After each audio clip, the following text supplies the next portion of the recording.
Nous sommes le jeudi 25 mai 2023 et vous écoutez le 9e épisode de la 6e saison du podcast Faut pas pousser les ISO.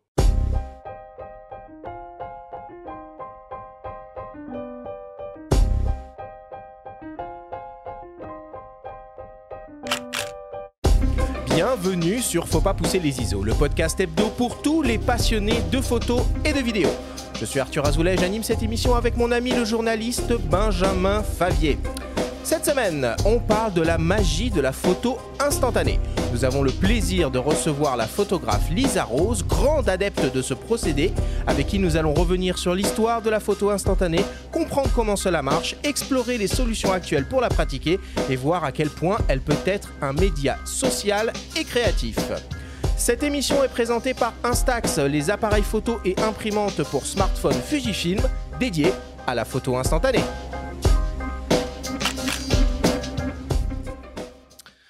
Bientôt 10, Benjamin, bientôt 10, c'est la 9e émission. Je suis toujours ravi de te retrouver toutes les semaines, tous les mardis matins pour l'enregistrement de ce podcast hebdomadaire. Comment vas-tu, Benjamin, ce matin ? Salut Arthur, bah ouais, écoute, ça va super bien. Je suis étonné finalement qu'on ait attendu 6 saisons pour aborder la photo instantanée. Un procédé aussi vieux presque que la photo. Je sais pas pourquoi on a attendu aussi longtemps. Il y a aussi des sujets genre photo argentique qu'on n'a pas encore vraiment traités, il va falloir qu'on s'y intéresse dans le futur. Mais bon, écoute, mieux vaut tard que jamais, j'ai envie de dire. Et puis pour parler de ce sujet ô combien passionnant, nous avons le plaisir de recevoir pour la première fois à nos micros la photographe Lisa Rose. Bonjour à toi Lisa et merci beaucoup d'avoir accepté notre invitation. Bonjour et merci à vous surtout. Alors Lisa, si tu le veux bien, je vais te présenter à nos auditeurs. Alors tu es une artiste photographe portraitiste distribuée par Contour by Getty Images. Tu réalises un travail de commande pour la presse avec des portraits de personnalités du monde des arts et de la musique et tu signes de nombreuses pochettes de disques. Ton travail personnel a été exposé à de nombreuses reprises dans des lieux prestigieux, le Bon Marché Rive-Gauche, le Musée Carnavalet, le festival Les Femmes s'exposent et plusieurs galeries. Actuellement, ton projet Les filles gagnent du terrain, réalisé avec l'association Sine Qua Non dans le cadre du festival Forme Olympique Paris 2024, est exposé sur les grilles du parc des Buttes-Chaumont dans le 19e arrondissement de Paris. Il s'agit d'une série de portraits réalisés à l'Instax de joueuses du Sine Qua Non Football Club. Après, pour les filles gagnent du terrain, les joueuses de l'association Sine Qua Non, les photos vont se balader aussi dans le 11e, dans un stade, un city stade qui est là-bas aussi. Ok. Et on ne peut pas les rater. Lorsqu'elles se baladent, c'est des Instax géants, donc on ne peut pas les louper. Bon. Et puis ajoutons quand même la parution de ton livre en 2018, La Parade colorée, aux éditions du Chêne. Exactement. Que tu as eu la gentillesse de nous apporter ce matin et de nous dédicacer. Ouais, belle dédicace avec un joli rose qu'on voit aussi en couverture. En fluo, toujours du rose fluo. Voilà. Et là, c'est du 100 ISO. Ah, merci de le préciser. De toute façon, on n'aime pas les pousser ici. Il ne faut pas trop les pousser, les ISO. Bon, voilà pour les présentations. On attaque l'émission, comme d'habitude, avec le Flash Actu.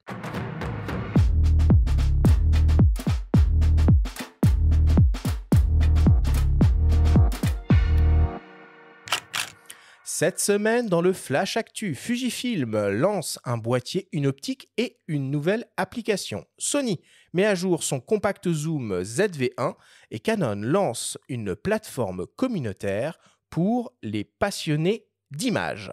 Le Flash Actu vous est présenté par Fox.fr, le site des spécialistes de l'image. Fujifilm annonce un nouveau boîtier et une nouvelle optique. On commence avec le nouveau XS20 qui vient naturellement remplacer dans la gamme le XS10. Il s'agit d'un boîtier hybride équipé d'un capteur stabilisé au format APS-C X-Trans CMOS 4 de 26 millions de pixels associé au processeur d'image X-Processor 5. On retrouve le système autofocus du X-T5 basé sur une intelligence artificielle et capable de reconnaître différents types de sujets, comme par exemple des animaux et des véhicules. Le boîtier permet de réaliser des vidéos en interne en 6,2K 30p et 422 10 bits Il dispose d'une prise micro-casque et est compatible avec une poignée vlog optionnelle, grâce entre autres à un écran totalement orientable. Le XS20 est un boîtier compact et léger, avec seulement 491 grammes sur la balance. Il exploite une nouvelle batterie qui lui assure une autonomie de près de 800 photos. Pour l'accompagner, Fujifilm annonce également une nouvelle optique. Il s'agit d'une focale fixe ultra grand angle 8 mm avec une ouverture maximale de f3.5. Cet objectif équivaut donc à un 12 mm. Il est composé de 12 lentilles réparties en 9 groupes avec 3 éléments asphériques et 2 en verre ED. Il mesure un peu plus de 5 cm de long et pèse environ 200 grammes. Bon point, il est possible d'utiliser des filtres circulaires avec un diamètre de 62 mm pour de la photographie de paysage. Et enfin, pour terminer, Fujifilm lance également une nouvelle application smartphone, Fujifilm X App, pour les utilisateurs de boîtiers série X et GFX qui sera disponible dès le 25 mai. Cette application permettra d'utiliser les appareils en mode remote via le Wi-Fi, de transférer sans fil des images, de connaître l'arrivée des mises à jour de firmware et d'avoir une vision à la façon d'un journal intime de l'utilisation de son appareil. Le type de matériel utilisé, le nombre de photos prises, les lieux de prise de vue, etc. dans le temps. Le nouveau Fujifilm XS20 sera bientôt disponible, fin juin pour être précis, et proposé au prix de 1 399 € boîtier nu. 2 kits seront également proposés avec un 15-45 mm au prix de 1 499 € et avec un 18-55 mm au prix de 1 799 €. Le Fujinon XF 8 mm f3.5 RWR sera lui disponible également fin juin et proposé au prix de 899 €. Sony continue de développer et de consolider sa gamme d'appareils conçus pour l'exercice du vlog avec l'annonce d'un nouveau compact, le ZV-1 Mark II. L'appareil reprend les principales caractéristiques de son prédécesseur et apporte quelques nouveautés en termes de conception et de fonctionnalité. On retrouve donc un compact qui exploite un capteur au format 1 pouce CMOS Exmor RS de 20 millions de pixels associé à une nouvelle optique zoom équivalent 18-50 mm. C'était un 24 mm sur le précédent modèle. L'appareil conçu pour le vlog dispose d'un écran totalement orientable et d'un système de micro à 3 capsules. Outre la nouvelle optique, les nouveautés du ZV-1 Mark II sont pour résumer la présence d'une interface tactile étendue, la possibilité de sélectionner la directivité des micros, la reconnaissance des animaux pour la mise au point et l'intégration des modes vlog cinématique et enfin l'arrivée d'une connectique USB-C. Le nouveau Sony ZV-1 Mark II sera disponible courant juin et proposé au prix de 1 000 €. Et pour terminer, un mot sur le nouveau Canon Club, la plateforme communautaire de Canon qui réunit tous les passionnés d'images, photos, vidéos et impressions, utilisateurs de produits Canon à travers l'Europe entière.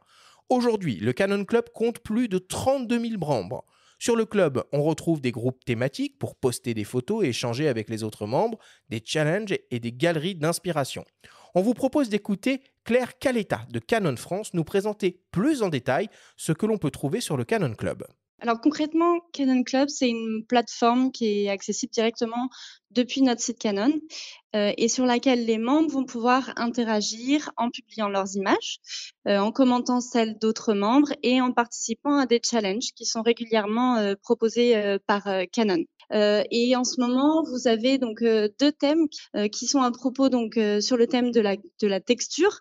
Donc l'idée c'est de poster une de vos photos sur le challenge et l'autre qui est plus sur le thème de la vie sauvage, donc plus sur l'esprit de la photo animalière. Voilà, et les membres peuvent aussi profiter de contenus exclusifs tels que des tutoriels vidéo, des témoignages de nos ambassadeurs et d'offres promotionnelles qui leur sont dédiées. Donc, il existe 3 niveaux sur le Canon Club.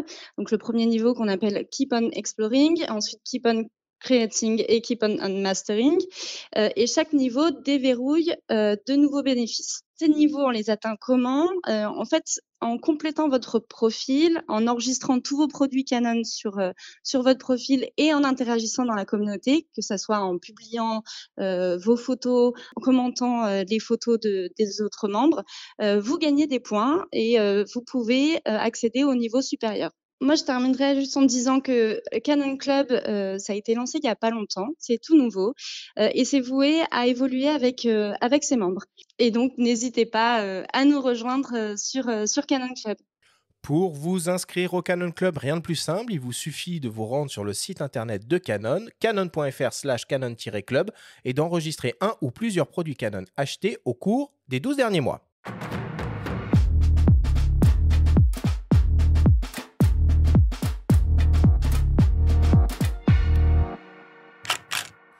Bon, voilà pour l'actualité cette semaine. Ce petit nouveau XS20, il a l'air quand même assez costaud, non? Ouais, il est costaud. Bah, il est à l'image de ce qu'était le XS10. Et puis, Ouais. on se souvient du XT30 quand était sorti le XT3. C'est une habitude, en fait, chez Fuji. Dans cette gamme-là, il y a une forme de ruissellement qui s'opère Des technologies? depuis le haut et des technologies. Donc là, ce qu'on a dans le XT5, alors pas tout évidemment, hein, notamment la définition du capteur, on le retrouve à l'étage en dessous, et notamment la stabilisation du capteur. Et ça, c'est très chouette. C'était le cas sur le XS10 déjà. Mais c'est vrai qu'à un prix un petit peu plus accessible, c'est hyper intéressant. Surtout des boîtiers qui restent hyper compacts. Hmm. Toi, Lisa, quand tu fais pas de photos instantanées, quand tu fais de la photo numérique, tu utilises quoi? Alors en numérique, c'est vrai que j'en fais pas énormément, mais même en photo instantanée, numérique, j'ai mon petit, Instax, SQ20. Ah oui, c'est une addiction en fait. Oui, c'est ça, oui, c'est ça. On l'expliquera tout à l'heure, hein, mais On il y va a en des parler. modèles d'appareils photo instantanés qui Voilà. font de l'Instax classique, mais qui peuvent aussi être utilisés comme un petit compact numérique, quoi. Exactement. Sinon, j'ai un petit Nikon, V1 très vieux et que j'aime bien, qui est très, très imparfait et c'est ça que j'aime chez lui. Alors, parmi les actualités, moi, je voulais aussi parler rapidement donc, de DxO, qui propose une énième mise à jour, nouvelle version de la Nik Collection, hein, donc c'est la version 6. Alors, pour rappel, hein, la Nik Collection, c'est une série de 8 plugins qui sont conçus pour la post-production photo. On va pouvoir traiter les couleurs, les tonalités, la netteté, faire du HDR, faire du débruitage et des corrections géométriques. Et ces plugins, en fait, on les utilise avec les logiciels Adobe que sont sur ordinateur, Lightroom classique et Photoshop. Alors, au niveau des nouveautés de cette version 6, bon, bah, il y a une amélioration de la fameuse technologie des Viewpoint qui est hyper pratique à l'usage, un nouveau filtre Nik Color Effects, une nouvelle interface pour Nik Define. Pour ceux que ça intéresse, hein, ils peuvent aller se rendre sur le site de DxO. La Nik Collection 6, elle est proposée au prix de 149 € et les utilisateurs des versions précédentes, c'est-à-dire 4 et 5, peuvent eux faire juste une simple mise à jour au prix de 79 €. Oui, et cette collection, elle a quand même été lancée en 95, hein. Ça Ouais, fait ça 28 commence à ans dater, hein. qu'elle existe. Elle est passée entre les mains de Google. Désormais, elle est dans les mains de DxO, qui l'entretient de fort belle manière. Précisons, donc, comme tu l'as dit, effectivement, ce sont des plugins qu'on peut utiliser avec des logiciels comme Photoshop ou Lightroom, mais on peut aussi les lancer de manière autonome, hein. Ah, il y a des Chacun. versions standalone de tous Absolument. ces logiciels-là. Ah bah oui, oui, Ok. c'est-à-dire que quand on les installe, on y accède directement. Et puis parmi elles, puisqu'on va aujourd'hui parler d'instantané, il y a le plugin Analog FX qui Ok. simule toute une batterie de films un petit peu anciens et qui est, ma foi, fort sympathique. Bon. Et Benjamin, tu voulais nous parler aussi du projet en cours de Jean-Christophe Béchet. Oui, notre ami, le photographe Jean-Christophe Béchet, qui mène actuellement une campagne, qui bat la campagne avec un financement participatif pour concevoir son prochain livre qui s'appellera Sauvage Matérialité, dont la sortie interviendra en même temps que l'exposition L'épreuve de la matière à la BNF François Mitterrand au mois d'octobre. Il y participera aussi, hein, cette expo. Alors, dans ce livre, il compte rendre hommage à tous les types de matérialité photographique. Donc, vaste projet, hein. Argentique, numérique, chimie, encre, polaroid, impression offset, procédés anciens. On en reparlera de vive voix avec lui dès la semaine prochaine, Eh hein. oui, puisqu'on l'aura à nos micros pour une émission, allez, je l'annonce tout de suite, dédiée à la photographie numérique noir et blanc. En attendant, vous pouvez aller découvrir le projet sur la plateforme Ulule en tapant Sauvage Matérialité. Il reste à peu près une quinzaine de jours pour participer. Bon, il nous en parlera plus en détail la semaine prochaine. Ça marche. Merci Benjamin. On clôture le Flash Actu cette semaine sur ces mots. Et on attaque ta chronique hebdomadaire, ta story. Et cette semaine, tu nous parles de la première édition d'un festival photo consacré à la nature. La story vous est présentée cette semaine par Instax, les appareils photo et imprimantes pour smartphone Fujifilm dédiés à la photographie instantanée.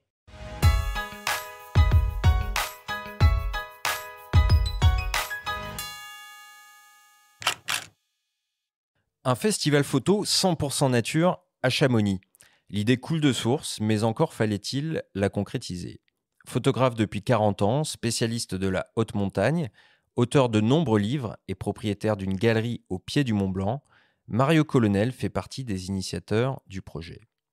En première ligne face au réchauffement climatique, il souligne l'urgence de repenser notre rapport à la montagne en termes de loisirs. Et, pour lancer cette première édition, il peut compter avec les organisateurs sur l'expérience et le soutien du plus prestigieux des festivals de nature.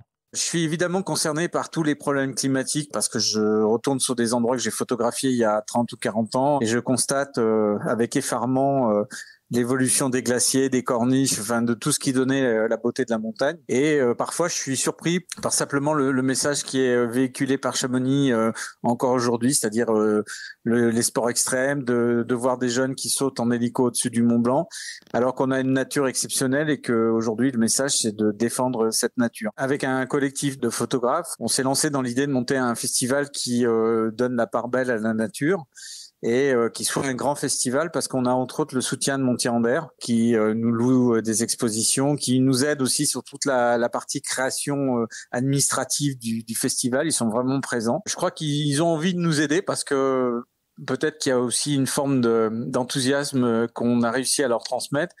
Et ils ont aussi la même conviction que la beauté de la nature, surtout dans cet endroit où il suffit qu'on lève le doigt pour voir les glaciers et leur diminution, leur retrait, de voir ce que la montagne devient en premier lieu. Mais ils ont envie de participer à l'idée de faire évoluer le message, non pas en alarmant encore plus les gens, mais en leur disant, écoutez, cette beauté merveilleuse, ce monde extraordinaire, il faut absolument le protéger. Et on lance donc le 21, 22, 23 octobre notre premier festival, mais qui a déjà de l'ampleur. Il y a du beau monde qui est attendu et surtout, on veut créer un grand esprit nature autour des photographes et autour de la beauté du monde.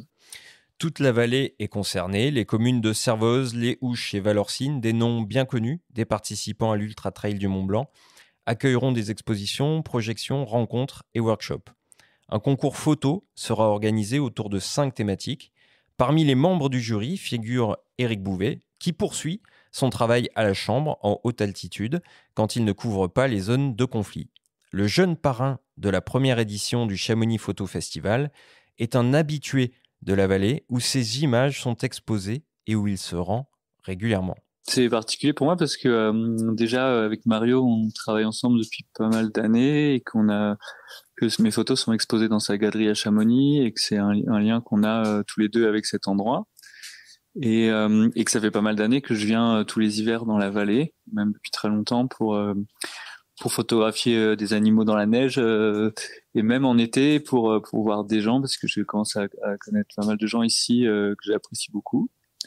Et en même temps, c'est un endroit où il se passe plein de choses, où il y a beaucoup de tourisme, où il y a une pratique de la montagne qui est très sportive et de performance, qui est très différente de mon métier où je dois juste m'asseoir sous un arbre et regarder ce qui se passe.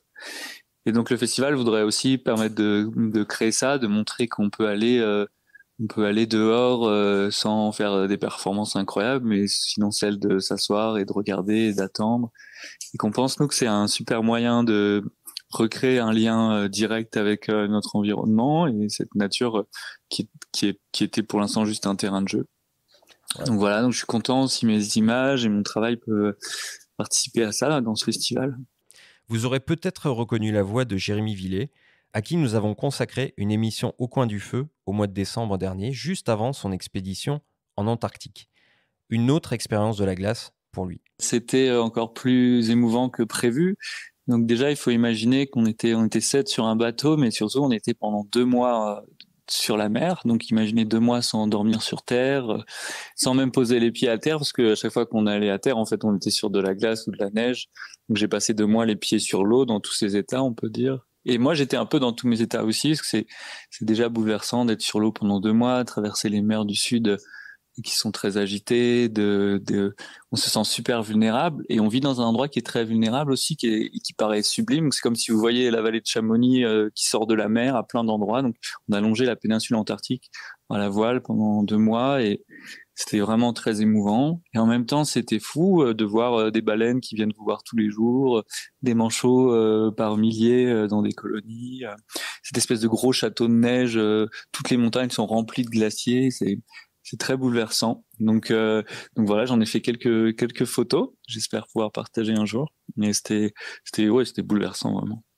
Nous suivrons de près l'actualité de Jérémy dans les mois à venir, à commencer donc par la première édition du Chamonix Photo Festival.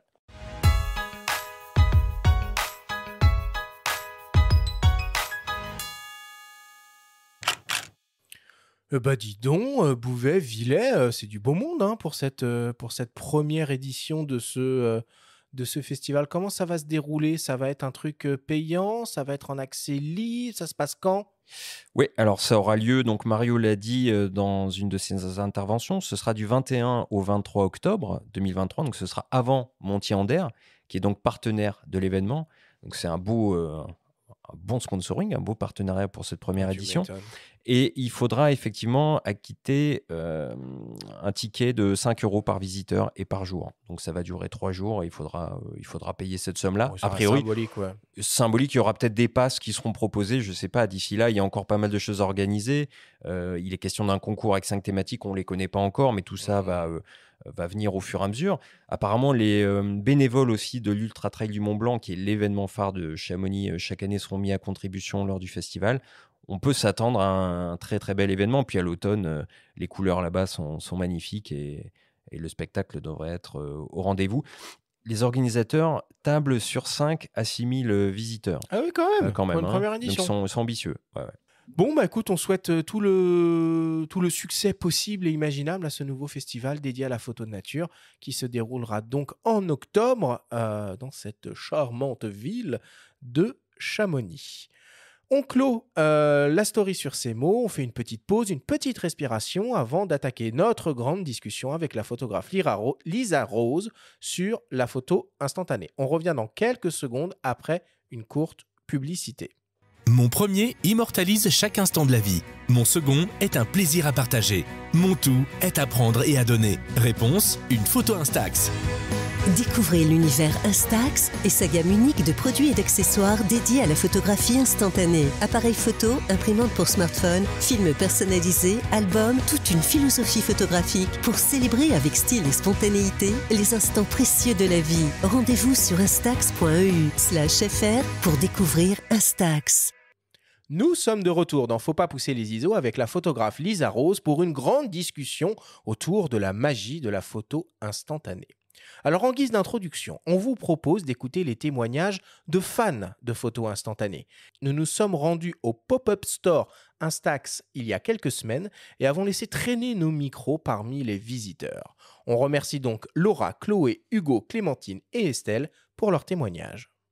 J'accorde une très grande importance aux photos développées instantanément parce que c'est authentique et en fait la photo elle est bourrée d'imperfections et c'est ça qu'on aime. La luminosité ne correspond pas, le visage où on voit un bout de quelqu'un et en fait c'est ça qui fait, je sais pas, ça c'est naturel en fait. Ouais, ça immortalise un moment qui est vraiment naturel et tu l'as avec toi dès l'instant et bah, ça y est, le souvenir il est déjà créé. On arrive à plonger dans la photo en fait et ça recrée du mouvement et je sais pas, par rapport à une photo où on va vraiment poser, qu'on va refaire plusieurs fois. Là, on peut pas la refaire plusieurs fois.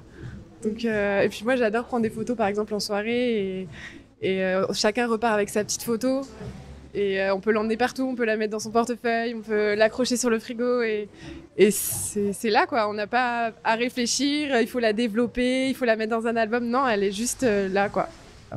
Alors moi, généralement, les Polaroids, je les utilise pour mon travail personnel, que j'ai envie de montrer ou pas par la suite. Mais c'est vrai que c'est pas très instantané ce que je fais avec les Polaroids. C'est plus des shootings photos ou des backstage, des behind the scenes pour vraiment apporter l'aspect instantané. Mais plutôt backstage, genre vraiment behind the scenes. Et moi, ça va plus être pour marquer un moment T. Je vais être en soirée avec des amis ou à un endroit où j'ai pas l'habitude d'aller et je veux plus immortaliser le moment. Du coup, je vais sortir mon Polaroid, prendre une photo et ça évite d'avoir 15 000 photos comme on fait avec nos téléphones et on se perd dans le moment. J'ai toujours beaucoup aimé la photo et c'est vrai qu'Instax, c'est un système qui est assez sympa avec les photos instantanées et je trouve ça chouette aussi le petit instant suspense de est-ce qu'on a réussi la photo ou pas. Et du coup, j'en ai pas encore mais c'est un projet d'en avoir un, donc je venais prendre des petites informations sur les appareils photo. On a un peu l'aspect vintage quand même qu'on aime bien et c'est un format qui est assez différent aussi de ce qu'on a l'habitude de voir aujourd'hui, je trouve. Et du coup, ça permet de garder cet aspect antérieur et je trouve ça assez chouette. Et les appareils photo ont aussi une apparence qui est très sympa, je trouve, pour les jeunes aujourd'hui. Enfin, même pour les pas jeunes d'ailleurs. Et du coup, je trouve que c'est la mode, tout ça. Et c'est une ambiance sympa, je trouve, quand on fait la petite photo comme ça. Puis c'est quand même léger, on peut l'emmener partout avec nous et c'est un aspect qui est aussi pratique, qui est non négligeable. Bon, ils ont tout dit, les jeunes, là. Hein. Franchement, on peut arrêter l'émission, là. Moi, j'ai absolument rien à ajouter. Moi non plus. C'est brillant. C'est très bien. Enfin, en tout cas, ça montre bien que les jeunes, vraiment, se sont emparés de ce phénomène photo instantanée. Alors, ce qu'il faut savoir, c'est que la photographie instantanée, c'est pas quelque chose de nouveau. Ça fait partie de l'histoire avec un grand H de la photographie. Aujourd'hui, on le comprend, elle s'adresse principalement au plus grand nombre, au grand public pour un usage amateur, même si certains artistes photographes, dont tu fais partie, Lisa, continuent de l'utiliser dans leur travail. Hier, la photo instantanée avait aussi, et peut-être même avant tout, un usage professionnel.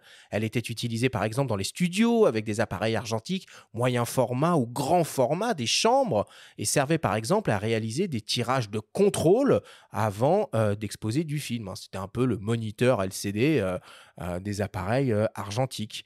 Elle a été apprivoisée également par de nombreux célèbres artistes. J'en citais quelques-uns, Andy Warhol, Robert Mapplethorpe, David Hockney pour ne citer que. Helmut Newton aussi. Helmut Newton aussi. Formidable livre chez Taschen qui s'appelle Polaroids. La photo instantanée, c'est donc un procédé photographique particulier. Un procédé initialement argentique qui permet d'obtenir en quelques minutes après la prise de vue une photographie positive sur un tirage papier.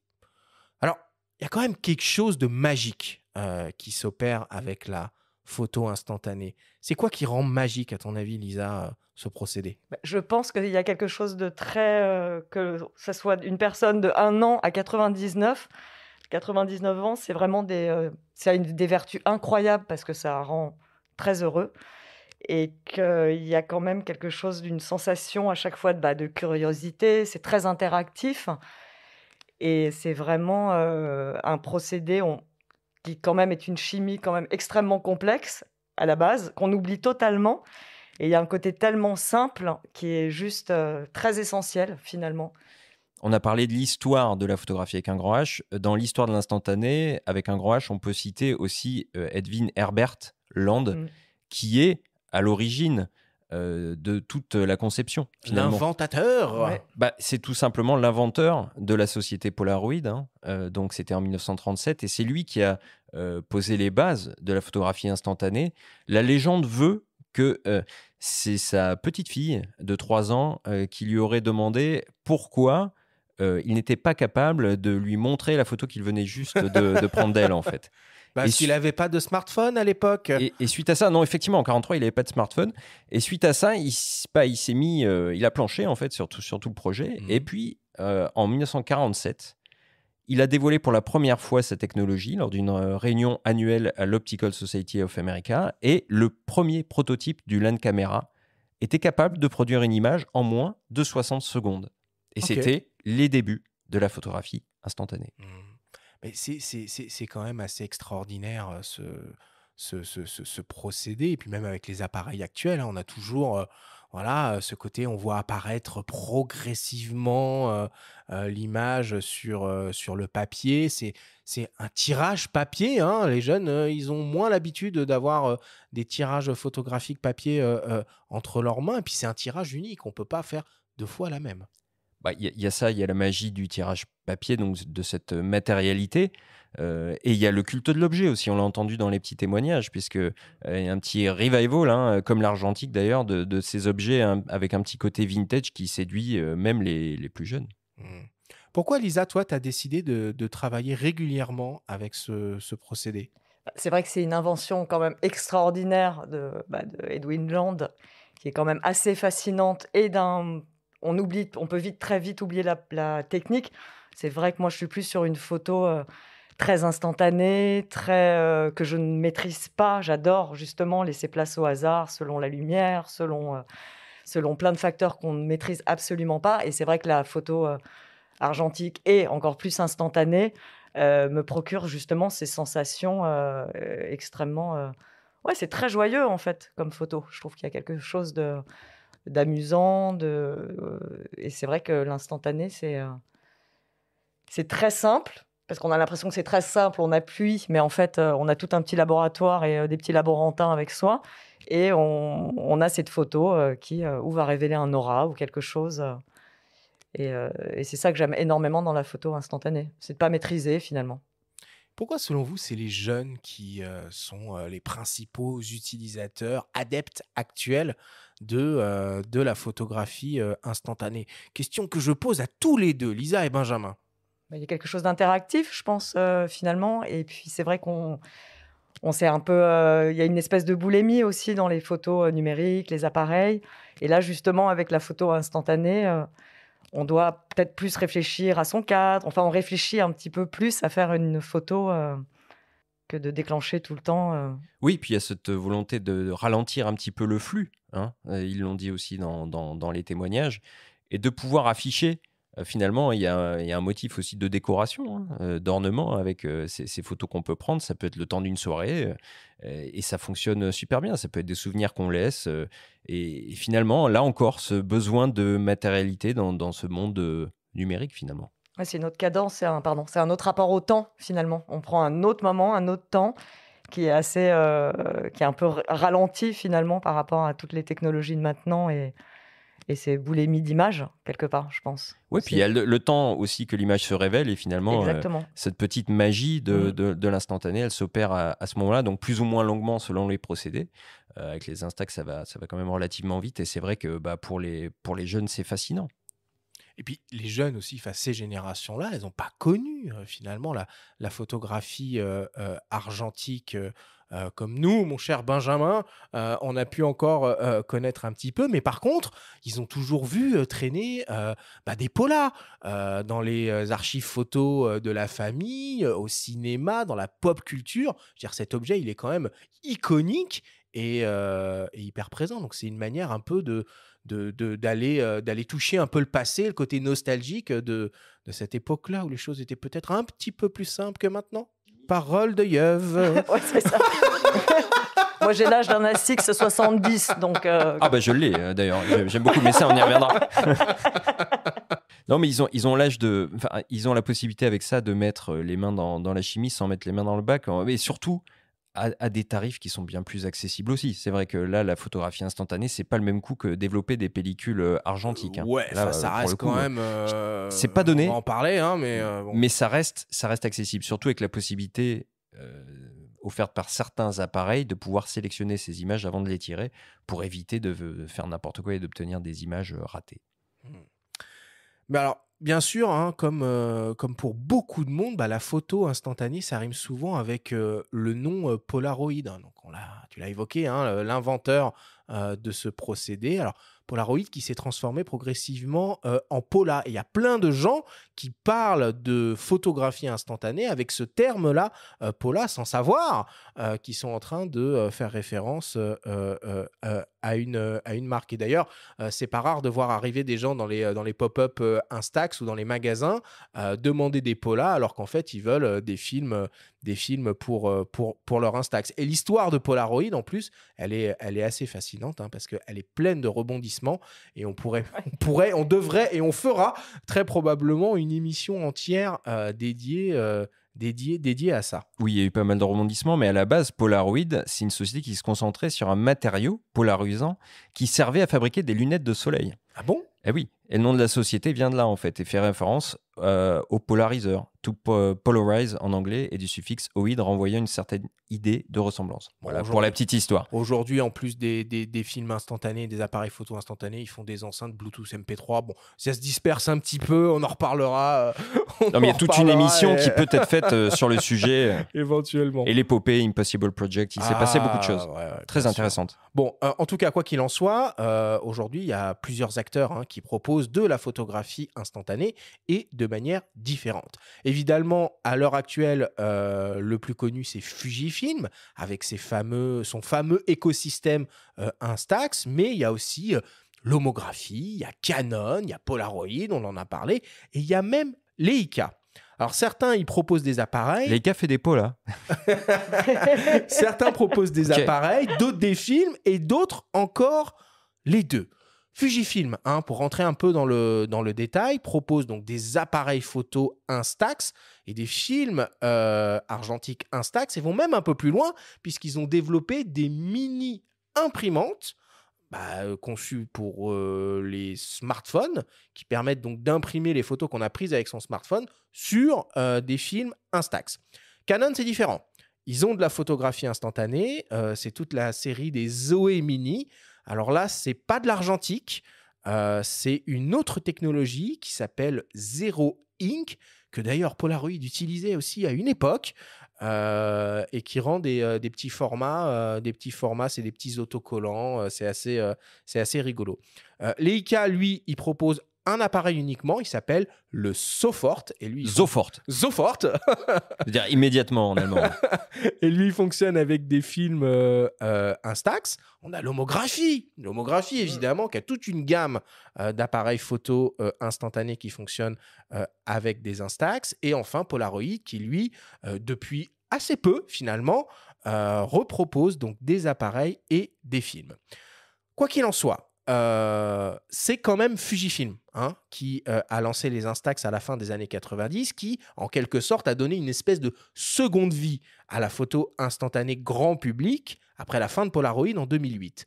Je vous propose qu'on écoute le témoignage de Marion Wedjedi de Fujifilm France, qui nous parle de l'histoire de la marque avec la photo instantanée et de l'arrivée de cette fameuse technologie Instax.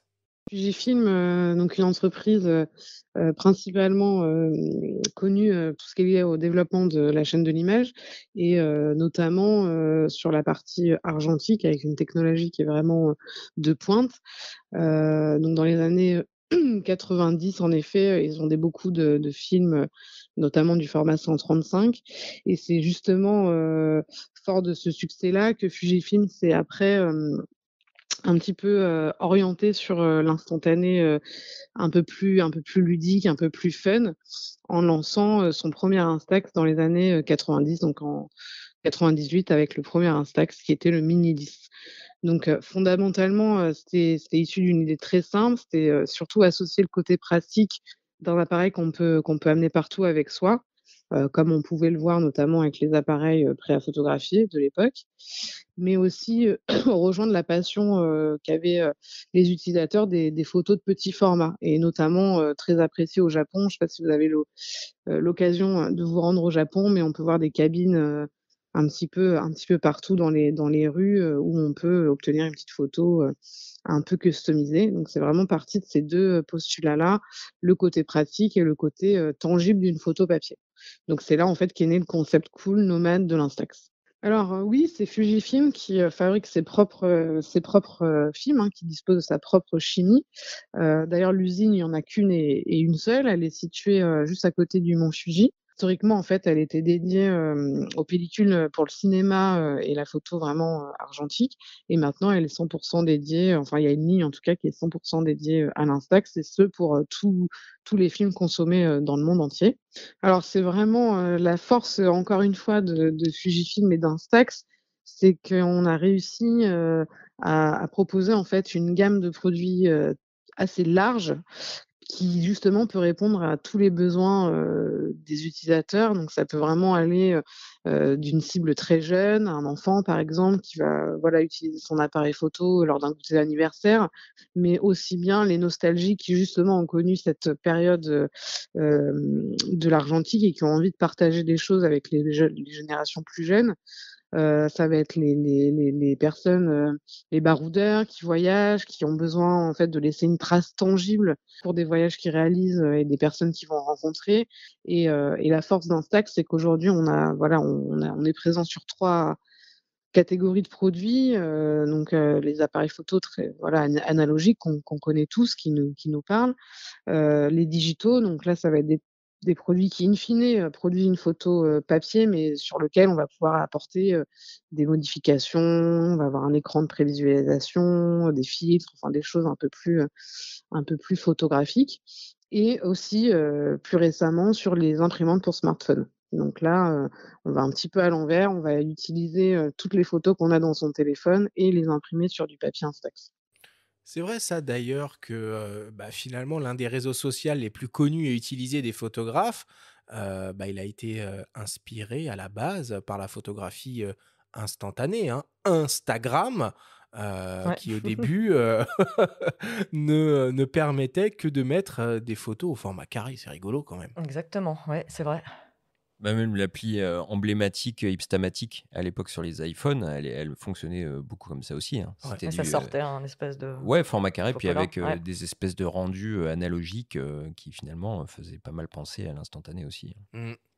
Alors, pour bien comprendre finalement l'offre photo instantanée actuelle, il faut d'abord commencer par s'intéresser au format de la photo qu'on va vouloir réaliser. Il existe en réalité 4 formats qui sont disponibles sur le marché, dont 3 chez Fujifilm. Lisa, est-ce que tu peux nous expliquer ces 3 formats-là? Alors les formats, c'est vrai qu'on est passé de très peu d'une espèce de multitude de formats à maintenant, effectivement, tout c'est extrêmement restreint.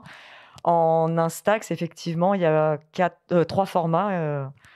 Un format carré assez petit, un square exactement. Ouais. Il y a le wide. Carré, donc, aussi. restons en France. Ah oui. Oui, non, mais il l'appelle Mais Square. oui, Sur les boîtes, il y a écrit Instax Square. Instax le Square. marketing aime bien l'anglais. Ouais. Parce que même l'appareil est square. Tout est square. Alors, le format carré, c'est 6 par 2 de côté. 6 cm,2. Ensuite, tu dis le wide. Il y a le wide aussi, qui est donc le large. Voilà. Merci. Qui lui fait 6,2 par 9,9 cm. Et pour terminer, peut-être le plus célèbre et le plus utilisé. Le plus petit. Voilà, c'est l'Instax Mini, Mini, qui exactement. lui propose des petites photos au format paysage en 4,6 par 6,2 cm. Ça, c'est pour la partie Fujifilm. Et puis, on a aussi Polaroid, qui a relancé la production donc, de ces célèbres films en format carré, du coup, un petit peu plus grand, 7,9 par 7,9 cm. Et ce qui est cool avec les films Polaroid, notamment les formats SX70-600, c'est qu'on peut les utiliser avec des appareils hyper anciens, puisque c'est des films qui, alors écologiquement, c'est zéro pointé, hein, que soyons clairs, qui intègrent une batterie qui permet du coup d'alimenter l'appareil, de faire fonctionner tout le mécanisme qui est nécessaire à la production de la photo. Oui, complètement. Alors, avec une cartouche Pola, par contre, on peut réaliser que lui, c'est instantané. Hein. Ouais, contre 10 sur avec les autres. les formats. Et le coût est très formats. élevé, il faut le dire quand même. Hein. Lui, instantané Pola, c'est environ 20 €. Hein. C'est voilà, pas donné. c'est-à-dire que voilà, calculer son coût quand même. Chez Polaroid, on est à entre 2 et 2,5 € la photo, alors que chez Fujifilm, on est plus autour des 1 € la photo. Bon, c'est évidemment moins cher chez Fujifilm, mais ça reste cher quand même d'une manière générale. Lisa, hormis tous les formats là qu'on vient de citer, est-ce qu'on trouve encore des formats plus grands qu'on fait vraiment la grande époque de la photo instantanée en 4:5, en 20-25, ça existe encore ça? Non, malheureusement, c'est terminé. Et puis après, il y a, c'est quoi? C'est en 2016, donc Fuji a arrêté ces formats qui étaient pour un public professionnel. Ouais. C'est format 100. Et puis avant, c'était Polaroid en 2008. Donc ça fait que tu pleures et en 2008 et en 2016 à chaque fin de film. Mais c'est vrai que tout ce qui est grand format, et puis là, Impossible Project, ça a encore rechangé. Donc c'est vrai qu'on suit, c'est plus complexe à suivre. Et puis à chaque fois, c'est comme des espèces de chimie où c'est vrai, on s'est rendu compte. On revenait totalement à zéro finalement. C'est ça qui est. C'est vraiment un espèce de petit laboratoire. Donc à chaque fois. L'invention de Land, elle est extraordinaire justement par ce principe. Et c'est vrai que Fuji, c'est très stable finalement comme film.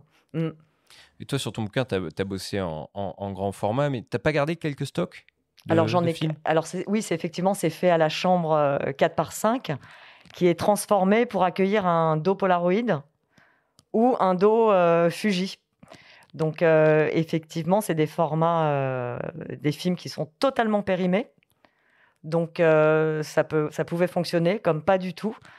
Donc, oui, ils sont très très vieux ces films, mais c'est ça qui est assez amusant d'ailleurs. Et c'était quoi le temps de développement? Parce que là, quand tu photographies M ou quand tu photographies Léa Seydoux ou Cédric Villani, Vanessa Paradis et autres, tu te laisses la possibilité de foirer une photo à ce moment-là? Ah bah oui, complètement, puisque c'est mon appareil et c'est vraiment la pellicule qui va décider à ce moment-là si ça va se révéler ou pas.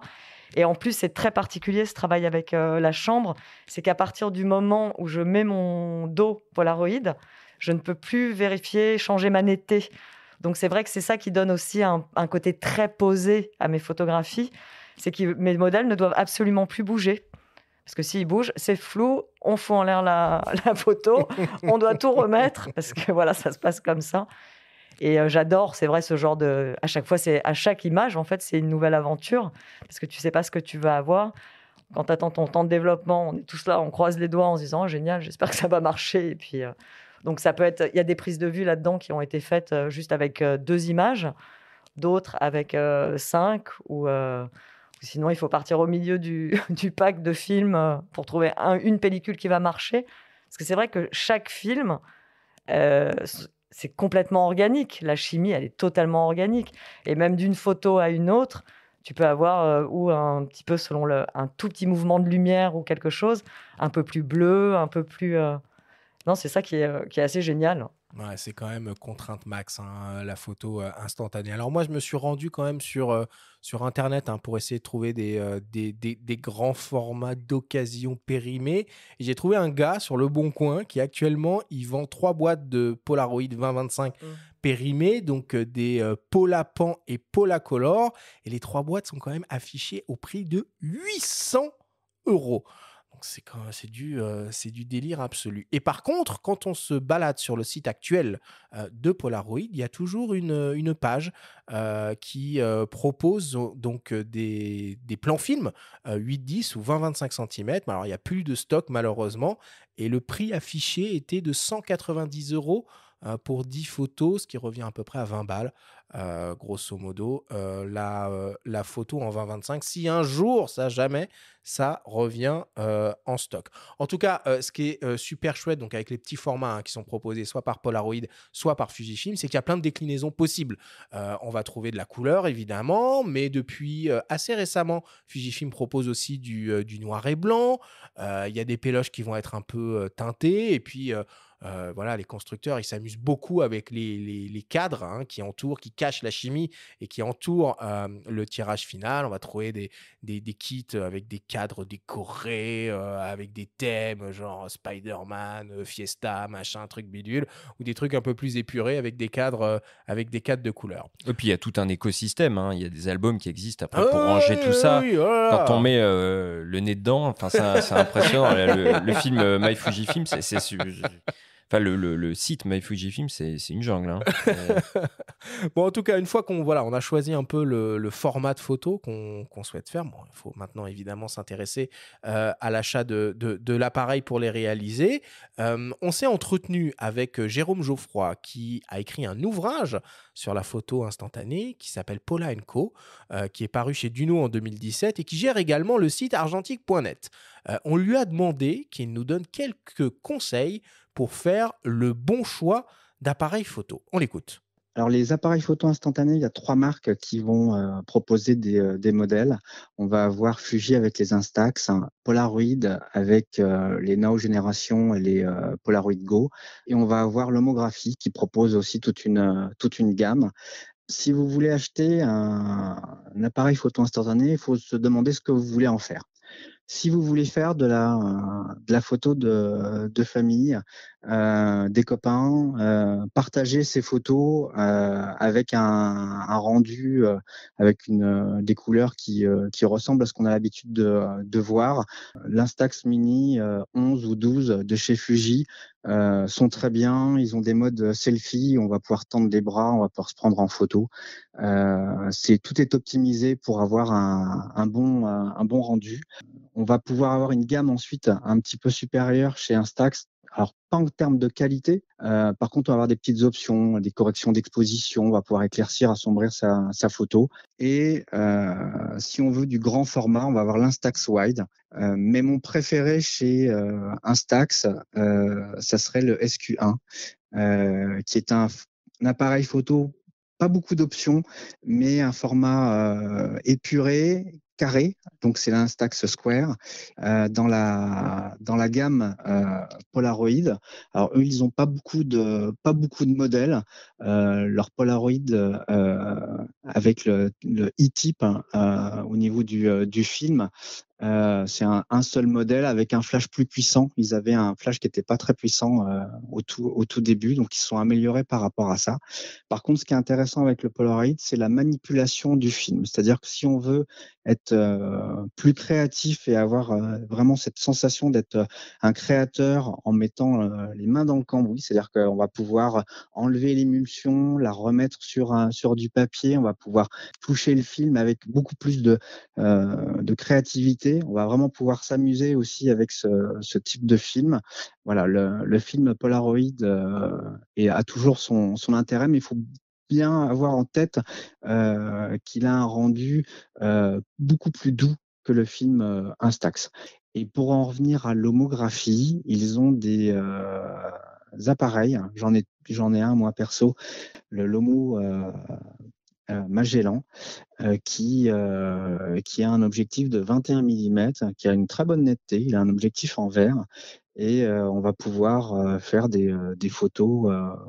J'ai même fait de la photo de rue avec en noir et blanc. Voilà, il y a une gamme aussi d'accessoires. On peut faire de la surimpression. Ils ont un accessoire qui permet d'avoir une personne. On peut avoir deux personnes sur la même photo. Voilà, il y a aussi un côté créatif, mais avec du film Fuji Instax. Bon, ce qui est cool dans la photo instantanée, c'est que même si les films sont très chers, les appareils sont beaucoup plus abordables que les boîtiers dont on a pris l'habitude, Benjamin, de parler assez micro. Toi, Lisa, le boîtier que tu utilises le plus pour la photo instantanée, c'est lequel ? Oh, j'en ai plusieurs, parce qu'effectivement, selon les formats, j'ai même commencé, j'avais fait toute une exposition qui s'appelait Correspondance, où là, carrément, c'était du Pola 35 mm. Ouais. C'était de la diapositive, 40 ISO. Donc là, il ne fallait pas bouger non plus. Et le sujet bouge pas, et le photographe non plus. Non, personne ne doit bouger. C'est quand même extraordinaire, mais ça ressemble vraiment à... Ce que j'ai aimé dans cette pellicule, c'est que c'était comme un autochrome, finalement. On avait l'impression de retrouver un peu ces sensations-là. Donc ça, effectivement, pareil, j'en ai encore du périmé. Je ne sais pas à quoi ça va ressembler maintenant, mais ça, c'était c'est Nikon. Et ensuite, qu'est-ce que j'ai ? J'ai un Olga transformé avec un dos où là, je peux mettre maintenant du Fuji. Sinon, qu'est-ce que j'ai d'autre ? Un 180, ça c'est génial aussi. Ça, c'est une grande chance. Et ma chambre, mais qui est un peu plus à la retraite, effectivement. Et là, tu es venu avec un petit appareil ce matin. Et ce que j'adore et que j'ai tout le temps avec moi, c'est un Instax Square SQ20 ou sinon les Instax SQ10. Mais le Instax SQ20, c'est vrai qu'il a c'est un hybride en fait. Donc je peux autant faire mes tirages que d'avoir il y a une petite carte dedans. Donc ça fait les deux. Oui, tu visualises tes images, tu choisis ce que tu vas tirer. Et pourquoi c'est le format carré que tu préfères finalement ? C'est en termes de composition ? Oui, puis je trouve que c'est vrai que c'est un joli format. Ce format, c'est pas forcément... Oui, c'est chouette comme format. C'est rigolo, c'est ludique en fait, c'est sympa. Et toi qui as une grande expérience de la photo instantanée, c'est vrai ça qu'il y a une différence de rendu avec les films actuels Instax et Polaroid ? Oui, alors il y a toujours eu une différence. C'est vrai que les films Polaroid sont souvent plus chauds, alors que les films Fuji, même voilà, pour tous les films, ça a très souvent été comme ça, ont tendance à être un petit peu plus froids. Et c'est vrai que la chimie Fuji est très stable. Donc effectivement, il y a ce côté ils ont une chimie très stable. Oui, puis il disait aussi, Jérôme Geoffroy, qu'il y avait un rendu plus doux chez Pola. Et c'est vrai, souvent, moi, c'est ce que j'observe aussi. Alors, ça tient peut-être à ça. Peut-être que c'est moins stable, ou je sais pas, ou peut-être que les optiques sont tout simplement moins piquées. En fait, c'est vraiment lié à la chimie du film. Et c'est vrai qu'avec Polaroid, ça a toujours été un petit peu plus chaud, un peu plus... des contours pas forcément... Après, ça dépend toujours de l'entrée de lumière, mais c'est vrai qu'ils sont plus imparfaits, je dirais, techniquement. C'est peut-être ça qu'on veut. Chimiquement. C'est le plus imparfait possible. En tout cas, techniquement, tous ces appareils, ils sont extrêmement rudimentaires. Finalement, on a un petit viseur optique, pas toujours hyper bien centré. Sur la face avant, on a un petit miroir qui peut permettre de faire des selfies. Si besoin, il y a un petit flash automatique, mais bon, voilà, faut pas photographier un truc qui est trop loin parce que la portée est quand même assez limitée. On a le déclencheur, évidemment.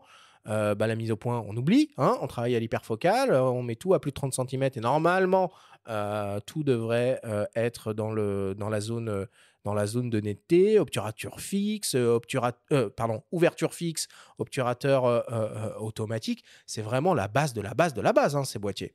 Ça vaut pour le Mini 12, par exemple, si on est chez Fuji, dans la gamme Instax. C'est vrai qu'on a l'impression, on est dans l'univers des appareils jouets, des toy caméras, comme on dit. C'est un petit peu tout plastique et très facile à prendre en main avec ce petit miroir, comme tu dis, et puis on presse et franchement, les probabilités de rater la photo sont très, très, très, très minces. Après, quand on va plus loin dans la gamme et en bout de gamme, on commence à avoir des appareils un petit peu plus perfectionnés quand même. Entre le SQ1 et notamment le Mini Evo qui vaut aujourd'hui 200 €, là, on est quand même avec un appareil numérique, un écran arrière, il y a toute une batterie de filtres, d'effets, de fonctions. Où là, ça demande un petit peu plus de prise en main, on va dire. Lisa, est-ce qu'il y a des petits pièges à éviter à la prise de vue avec ces appareils Instax ? C'est souvent, il faut qu'il y ait quand même une grande source de lumière. Ouais. C'est toujours... Paysage de nuit, on oublie. Après, on peut s'amuser. Le flash un petit peu dégueulasse en soirée, c'est un rendu sympa oui, aussi. alors c'est vrai que tant qu'on est assez proche, mais bon, c'est vrai qu'il faut toujours... c'est vrai qu'à la lumière, c'est toujours plus sexy, ces photos. Mais après, c'est vrai que nous, on avait le iZone pour nos photos de fête en 2000. Ça peut être un parti pris, quoi. La photo au flash, rendu fromage blanc sur la peau, ma foi, faire des séries un peu marrantes, quoi. Il y a quand même un piège qu'il faut éviter, notamment si on met ces appareils dans les mains des plus jeunes. C'est que comme le viseur est décalé, qu'on n'a pas d'écran, tout ça, il faut quand même éviter de mettre son doigt au niveau de l'objectif. Moi, avec mes enfants, avec mon fils surtout, parce que ma fille, elle n'a pas encore l'âge de tenir un appareil photo, c'est quand même arrivé une paire de fois de voir apparaître son doigt sur la photographie finale. Lisa, combien de temps il faut attendre finalement une fois que la photo elle est sortie pour la voir apparaître ? Alors ça dépend de la température extérieure souvent, mais c'est vrai que pour les films Fuji, je pense que c'est à peu près 1 minute. Ils sont assez... C'est un truc de progressif, quoi. C'est assez progressif. Donc, faut pas baliser quand on voit sortir le tirage blanc, le foutre à la poubelle et pas du tout. Il faut attendre 1 minute. 1 minute, ce qui paraît fou aujourd'hui. Et alors, cassons quelques mythes ou alors on peut les entretenir au choix. Non, on le casse. Est-ce qu'on les secoue Non. Bon. Surtout pas. Est-ce qu'on les retourne sur la table ? Est-ce qu'on les laisse dans l'obscurité ? On les glisse dans une poche avant le temps qu'ils se révèlent ? Alors après, ça dépend c'est tellement lié à chaque fois à la température.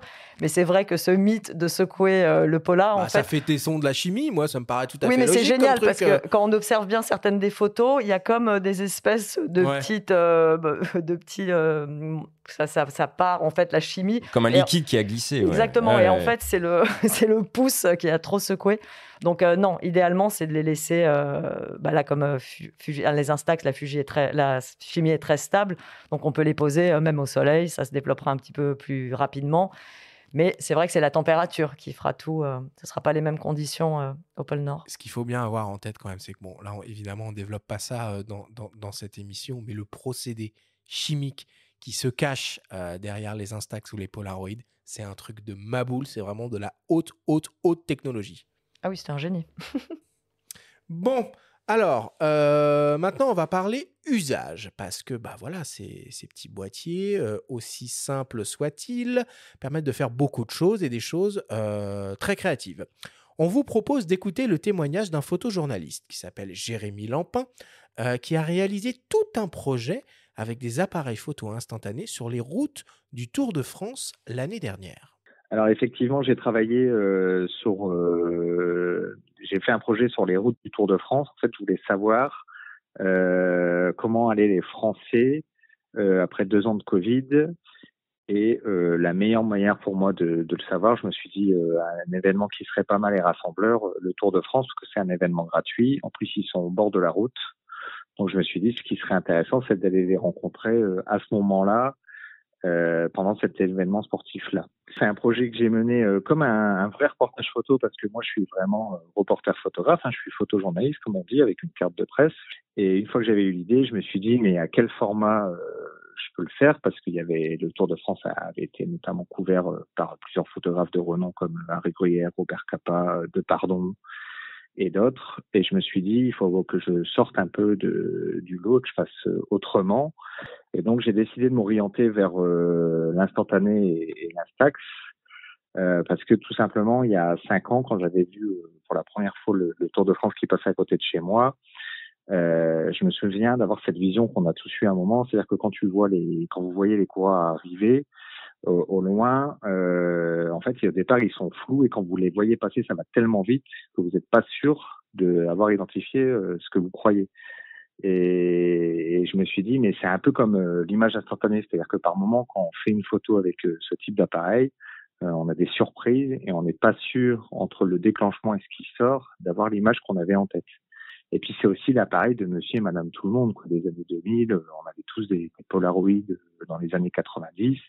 Et comme là, maintenant, ça revient bien, c'est facile de s'en procurer. Je me suis dit, ça serait aussi intéressant d'avoir ce type d'appareil pour ça, parce que ça a un côté déjà sympathique, off-cool.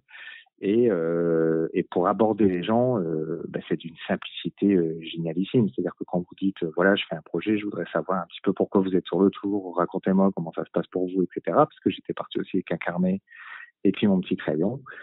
Quand les gens ils me voyaient arriver, ils rigolaient parce qu'ils ne croyaient jamais que j'étais photographe professionnel accrédité. Et je leur expliquais le projet. Et du coup, ce qui est vachement intéressant aussi, c'est que une fois la relation établie, qui va très vite avec ce type d'appareil, c'est-à-dire qu'on casse une barrière, c'est-à-dire que les gens n'ont pas peur de l'appareil photo. En plus, derrière, vous pouvez leur offrir une image. Donc ça n'a pas de prix. Et à chaque fois, j'ai eu plus d'une fois, soit ils voulaient me payer, soit ils voulaient m'inviter à boire un coup. Et là, j'ai exactement travaillé de la même façon, comme si j'avais un appareil photo numérique, mais à l'instantané. Donc après, je me suis adapté aux appareils, parce qu'il y a un petit problème de parallaxe, c'est-à-dire ce que vous visez n'est pas ce que vous allez avoir au rendu, parce que le zoom est décalé. Donc là, il a fallu que je m'entraîne quelques mois avant avec ce type d'appareil pour être sûr d'être bon photographiquement parlant. Et j'ai pu faire tout ça aussi, je tiens à le souligner, parce que j'ai eu le soutien de Fujifilm France qui a cru en ce projet et qui m'a dit Jérémy, on te suit. Alors, à noter que si vous voulez voir de vos propres yeux ce travail photographique de Jérémy, il sera exposé cet été dans le cadre des promenades photographiques de Blois, ainsi qu'à Ménard et Saint-Dié-sur-Loire. Donc voilà typiquement un projet d'usage avec la photographie instantanée. Évidemment, il n'y a pas que ça. Qu'est-ce qu'on peut imaginer comme type d'usage, Lisa, avec la photo instantanée ?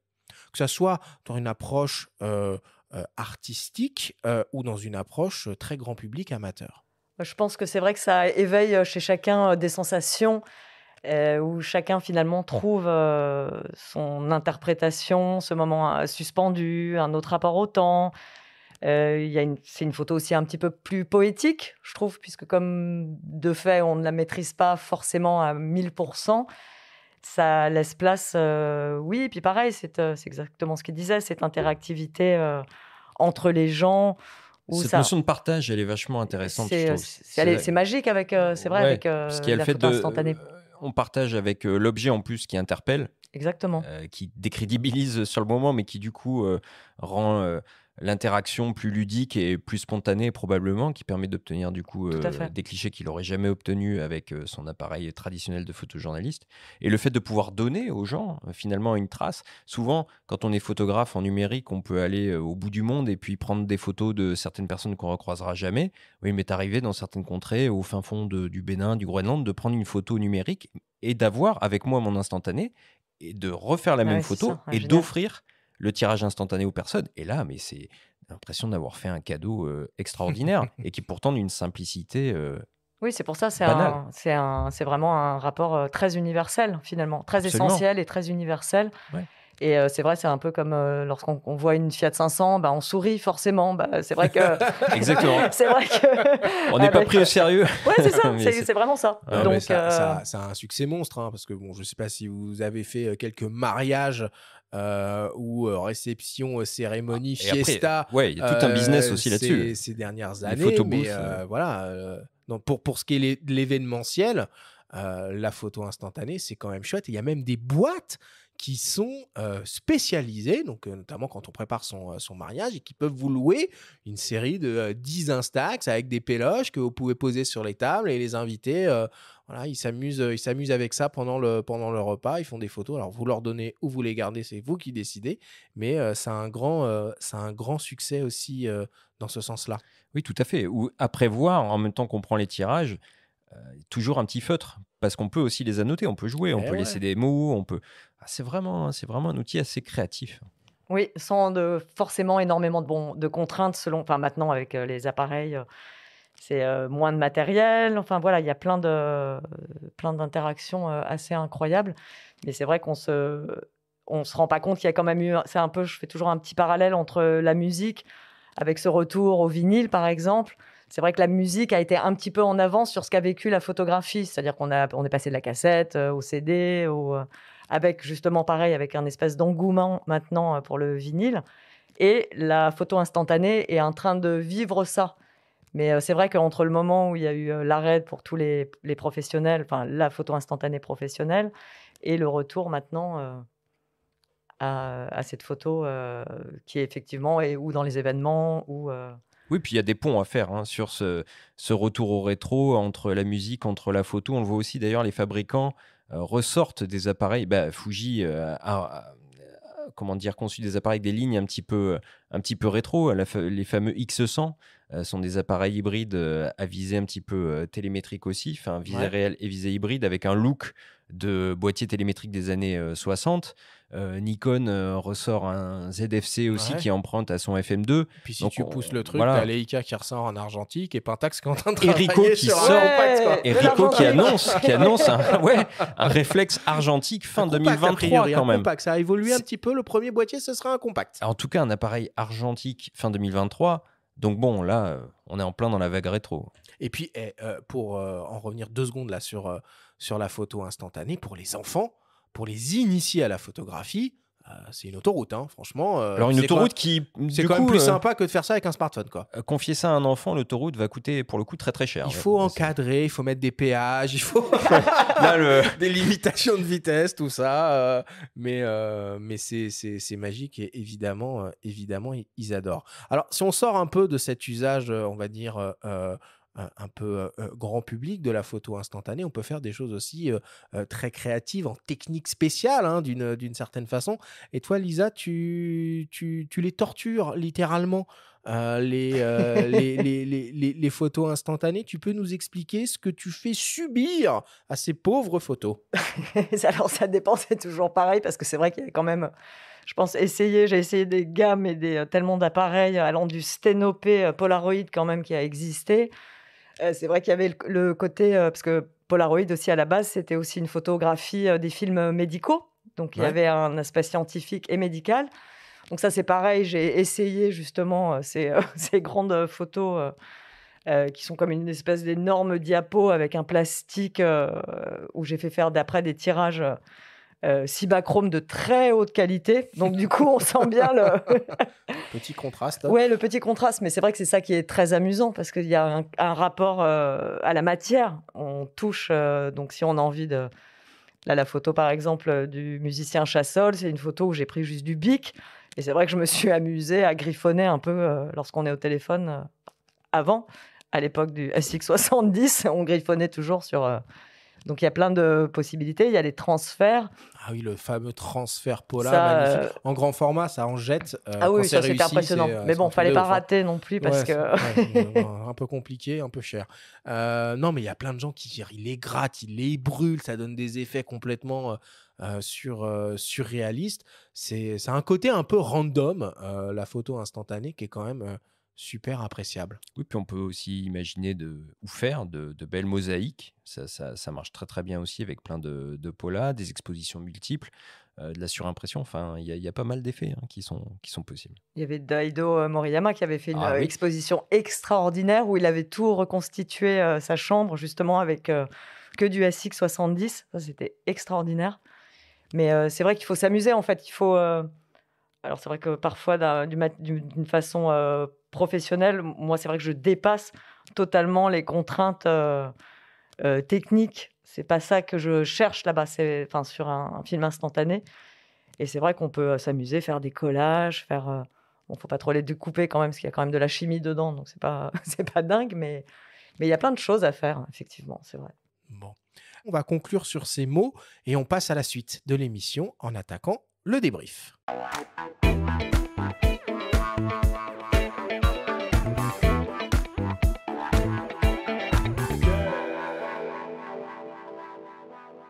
Nous sommes toujours avec la photographe Lisa Rose pour parler photo instantanée. C'est le moment du débrief qui vous est présenté par ipln.fr, le spécialiste photo et vidéo. Alors Lisa, si on devait essayer de résumer tout ce que l'on s'est dit dans cette émission, d'abord pour commencer, qu'est-ce qu'il y a de magique dans la photo instantanée ?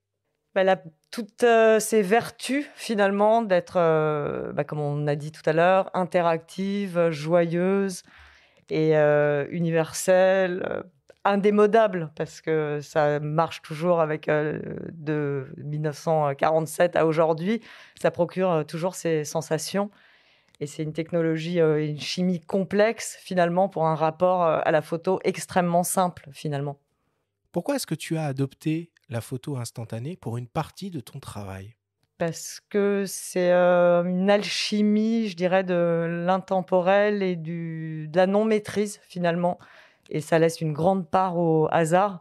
Et c'est ça que j'adore et c'est ce que je partage aussi avec mes modèles, souvent.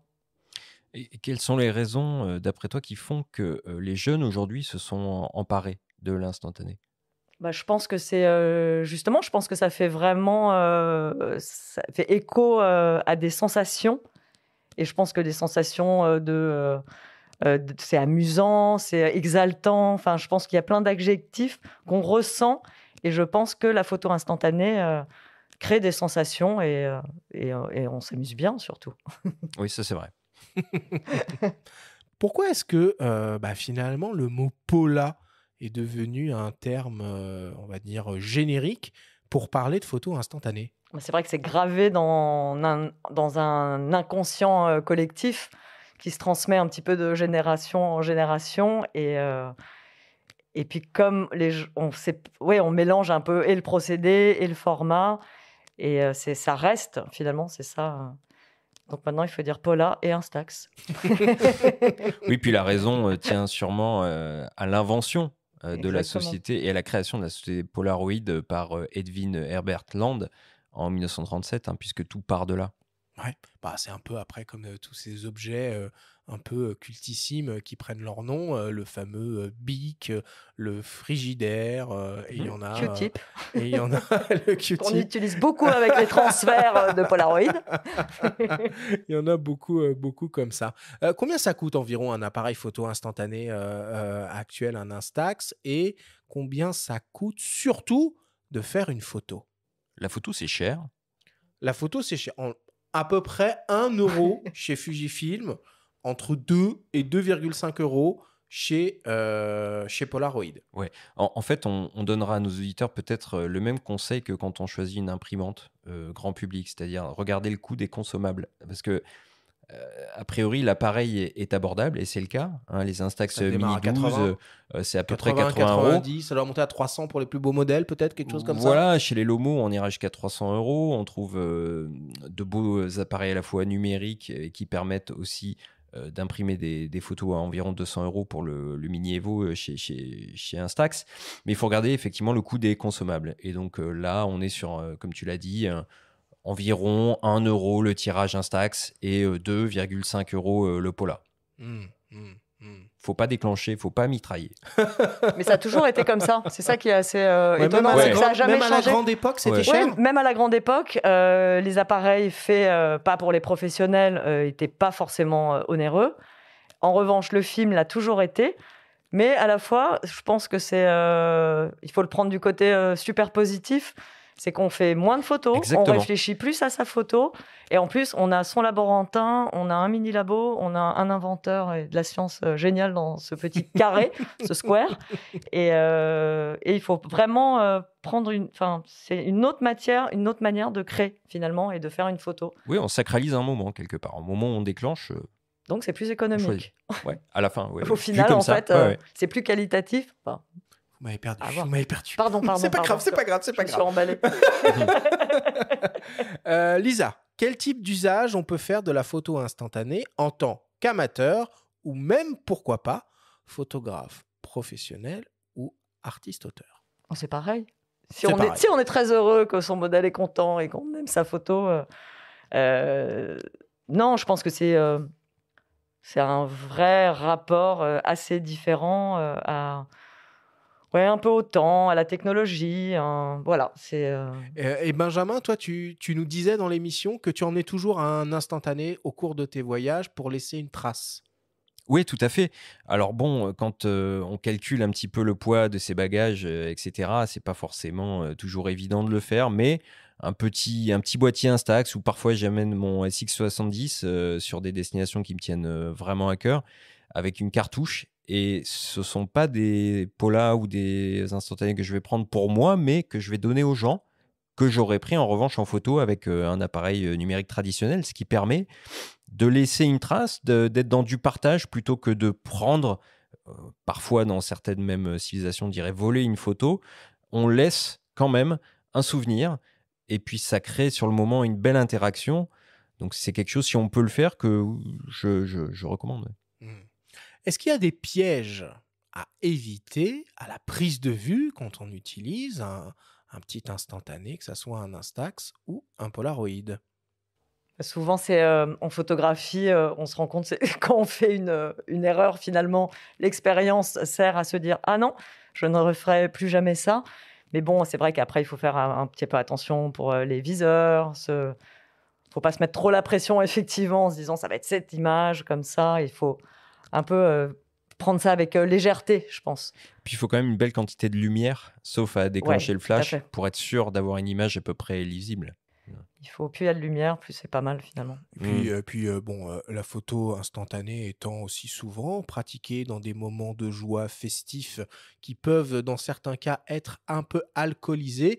Voilà, faire un peu attention à ne pas mettre son doigt devant l'objectif au moment où on prend la photo. Ça paraît évident, mais ça arrive quand même très souvent. Ça fera un flou artistique. Oui, un doigt de bokeh, un bokeh de doigts. Oui, puis ce sont peut-être des erreurs qui vont générer une patte et qui vont engendrer un nouveau style. Donc, c'est toute la magie de ces appareils-là. Vous me faites rêver. Lisa, pour terminer, est-ce qu'il y a des traitements un peu spéciaux qu'on peut envisager avec la photo instantanée? Je m'interdis aucune utilisation, en fait. C'est-à-dire que je peux autant faire un livre avec, des très grands formats. Ça reste souvent mon principal support original, finalement. Mais parmi les autres usages, on peut citer aussi les mosaïques, on peut parler de surimpression, on peut essayer de cramer un petit peu ces tirages, on peut les mettre les mettre au micro-ondes aussi. Ah oui, ça fait quoi ça? Il y a plusieurs choses. Ça te fait tout fondre? Ah bah vous verrez. Non, on peut tenter on peut tenter diverses opérations comme ça. Ok, merci beaucoup pour toutes ces explications.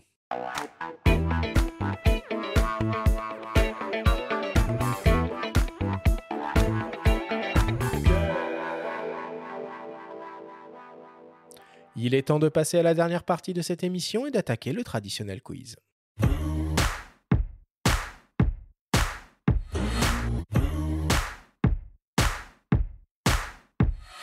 Lisa, le principe du quiz est très simple. Nous avons reçu des questions de la part de nos auditeurs qu'ils t'ont posées via notre compte Instagram en lien ou non avec le sujet de cette émission. Nous en avons sélectionné quelques-unes et tu vas avoir seulement 30 secondes et pas une de plus pour tenter d'y répondre le plus clairement possible. As-tu bien compris la consigne ? Oui, Arthur.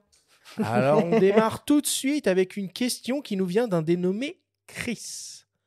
Pourquoi est-ce qu'il faut secouer la photo pour la faire apparaître ? Ah, pardon, il ne faut pas secouer la photo, justement. Il faut la poser, la laisser tranquille. On peut dire à Chris de réécouter l'émission, hein, du coup, puisqu'on en a parlé. Ça peut peut-être rentrer dans ces techniques un peu spéciales de torture. C'est un peu un inconscient collectif aussi, c'est pareil. Ça peut donner un petit effet sympa, quoi. Bah, c'est un mythe à détruire, hein, finalement. En tout cas, avec les Instax qui ont une chimie plutôt stable. Qui est un peu plus rigide, ça marque moins. Ouais, voilà, c'est ça. Et est-ce qu'il faut mettre, du coup, ces films au frigo ? Alors, il y a plusieurs écoles. Alors, selon plus il y a de la chimie et plus pas forcément, parce que justement, ça refroidit tout. Il y a plusieurs possibilités. Moi, je le fais pas, par exemple, mais j'ai quand même des films qui apparaissent pas forcément. Et t'arrives à sortir des photos, apparemment. Oui, donc c'est rassurant. Allez, on continue. Deuxième question qui nous vient d'une Léa. Comment est-ce que les célébrités appréhendent ton travail argentique, elles qui veulent souvent un contrôle absolu de leurs images ?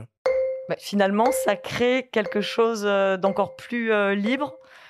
Et ce qui est génial, c'est qu'à la fin, par exemple, pour la parade colorée, la photo, les artistes les voient. Et donc, en fait, on fait carrément tout de suite le choix ensemble. Donc, c'est déjà fait, le choix est fait. On garde la photo qu'on aime. Et puis, ça laisse aussi, je sais pas, un rapport de confiance et de vrai échange où on n'a pas forcément besoin de tout voir. Et Bah, on renvoie du coup à ton livre. Hein. Tu peux quand même finir tes phrases. Hein. On n'est pas non plus... Non, mais c'est vrai qu'on a l'habitude.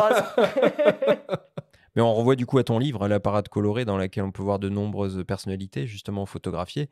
Et qu'est-ce que tu fais des autres images ratées ou qui figurent pas dans le livre ? Est-ce que tu en as donné quelques-unes aux personnes photographiées ? Alors, parfois ça arrive, mais je les garde toutes parce que parfois il y a une petite différence. Et puis c'est vrai que les choix photos, c'est toujours... on peut en faire un à un moment donné, le lendemain ça sera différent. Enfin voilà, c'est très lié au moment et... Allez, on continue. Troisième question qui nous vient d'une dénommée Mouna. J'ai acheté un vieux Pola en brocante et il n'a jamais marché. J'ai dépensé une fortune en film pour faire des tests sans succès. C'est ça la photo instantanée aussi, c'est qu'il faut toujours se transformer en ingénieux artisan, je dirais. Donc, je ne sais pas quel type de Polaroid, mais c'est vrai que souvent, ou le film, il n'y a plus la batterie, donc ça ne fonctionne plus. Enfin, qu'est-ce que je pourrais dire ? Il faut tenter avec autre chose, finalement, peut-être. C'est toujours risqué, hein, de toute façon. Bah oui, c'est des risqué. boîtiers comme ça, c'est la loterie. Hein. Je sais que par contre, les dernières productions de films Pola sont assez fiables. Sur mon SX70, j'ai été assez content des résultats, alors qu'il y a eu...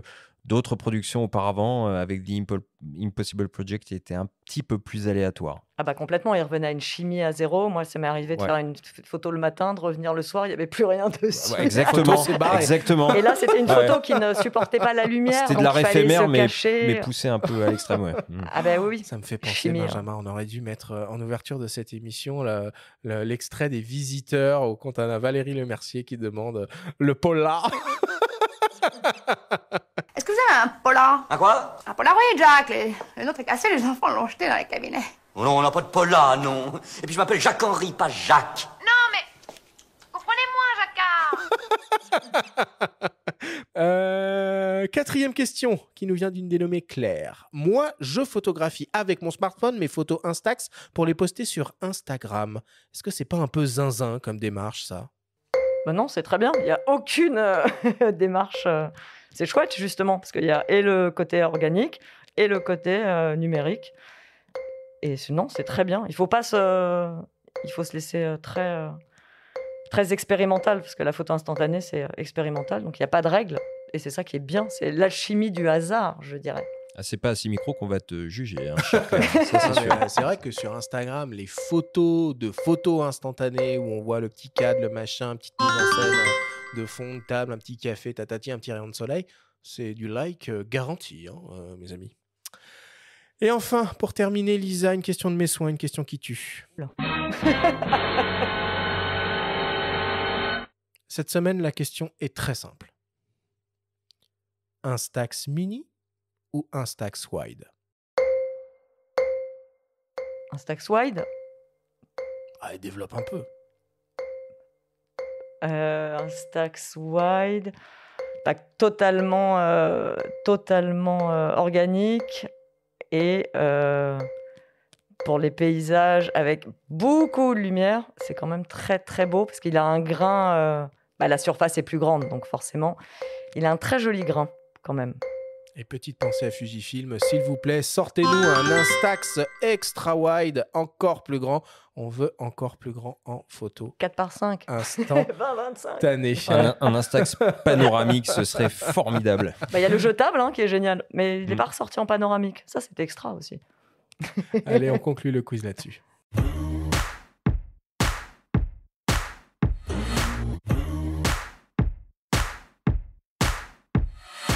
Nous voilà désormais à la fin de cette émission. Lisa, merci beaucoup d'avoir accepté notre invitation et d'être venue parler avec nous ce matin à nos micros de photos instantanées. C'était un plaisir de te recevoir. Merci à vous. Quelles sont tes actualités, Lisa? Alors, il y a justement les filles gagnent du terrain pour l'association Sine Qua Non dans les City Stades. Donc, il y a le City Stade dans le 11e où il y a des Instax géants. On a fait les photos justement avec les jeunes filles dans un petit studio mobile, tout fait à l'Instax en plein milieu du stade. Donc, ça, c'est un chouette projet. Et puis, je vais retourner à ma peinture, mon coloriage et mes multiples collages en essayant à chaque fois d'adapter, parce qu'il faut à chaque fois se réadapter. Il faut toujours réinventer à chaque fois avec ce genre de support. Ça marche. Merci beaucoup. Non, c'est moi qui vous remercie. La semaine prochaine, nous vous proposerons une émission entièrement dédiée à la photographie numérique noir et blanc et nous recevrons pour l'occasion le photographe Jean-Christophe Béchet. Merci à tous de nous avoir écoutés. Prenez soin de vous et on se retrouve la semaine prochaine.